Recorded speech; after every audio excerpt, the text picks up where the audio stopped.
Over the years of leading entrepreneur study tours to Silicon Valley, we've often been asked, with information so readily available today, why bother going in person when you can just read reports or analyze case studies? But after a decade of organizing Silicon Valley study and immersion programs, we've come to one clear conclusion: Silicon Valley isn't just a place, it's a kind of density.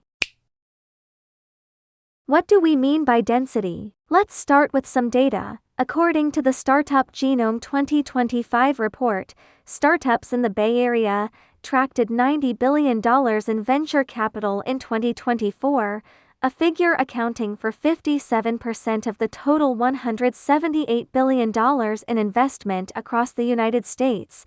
More importantly, the Bay Area concentrates 49% of all large tech company engineers and 27% of startup engineers across the U.S. But what's behind these numbers? It's the sheer concentration of talents in Silicon Valley. Within a 5-minute walk, you might bump into 3 individuals who could completely reshape your thinking.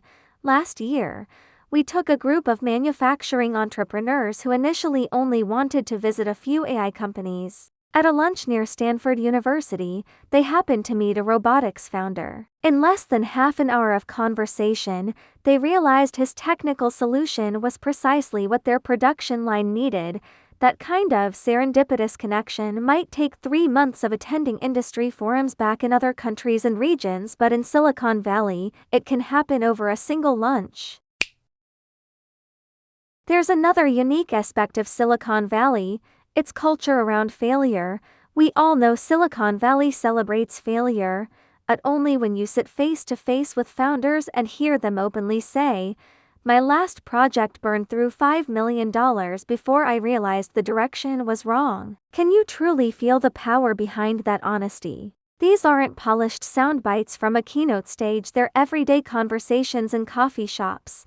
When a Silicon Valley founder says, "I've failed 3 times," he'll immediately explain exactly what he learned from each failure, and the next investor might be even more eager to back him because he's already paid his tuition. You can read about this culture in any article or book, but only by being there, immersed in the atmosphere. Can you understand why it continuously fuels innovation?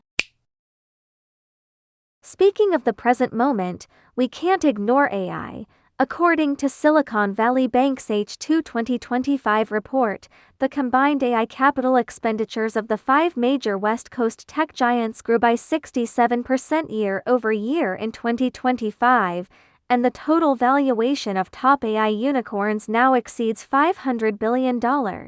Meta's AI capital expenditure budget for the beginning of 2025 is expected to reach $60 to $65 billion, an increase of nearly 70% compared to $38 billion in 2024. Zuckerberg even said they plan to build a data center covering most of Manhattan's area, but the numbers aren't the point. The real insight comes when you step inside these companies and talk to their product managers and engineers. You realize their way of thinking has fundamentally shifted. They're not just optimizing a product feature. They're asking, what will the relationship between humans and machines look like in 5 years? That cognitive leap is something no press release can convey. So why step into Silicon Valley? Because innovation isn't a piece of knowledge, it's an atmosphere, a density, a culture you can only grasp by being immersed in it. You can read every case study about Silicon Valley, but only when you're actually there, feeling that the air itself is filled with new ideas. Can you truly understand it? This isn't sightseeing, nor is it just learning. It's about placing yourself in the world's densest innovation ecosystem to feel, collide, and be inspired. In an era of accelerating change, this kind of first-hand cognitive update may be far more valuable than any second-hand information.